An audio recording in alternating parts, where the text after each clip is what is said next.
On a tous été choqués et moi j'ai été d'autant plus choquée que je vivais avec Notre-Dame depuis 2-3 ans.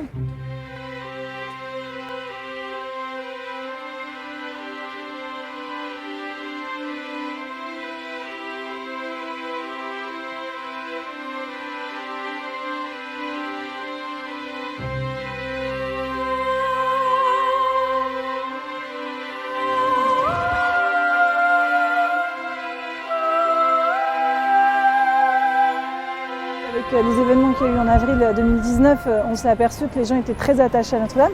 Ce que je ne soupçonnais pas du tout quand j'ai écrit le film, puisque j'ai tourné le film bien avant et je l'ai écrit bien avant.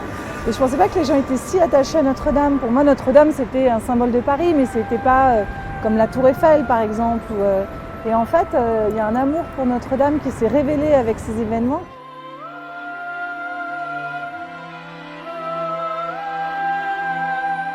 C'est l'endroit le plus visité au monde, donc c'est forcément un endroit où il y a beaucoup de tourisme. Et d'ailleurs, tourner à Notre-Dame, c'était pas une mince affaire aussi pour ces raisons-là. Surtout sur le parvis, parce qu'en fait, Notre-Dame ne ferme jamais. Ça ouvre à 7 h le matin, ça ferme à 19 h le soir. Et c'est un flux tendu de millions de gens qui viennent visiter, je ne sais plus les chiffres, mais tous les jours, c'est des milliers de personnes qui viennent. Et il y a aussi les fidèles, il y a des messes, donc il y a des gens qui viennent prier, il y a des gens qui viennent juste visiter comme des touristes.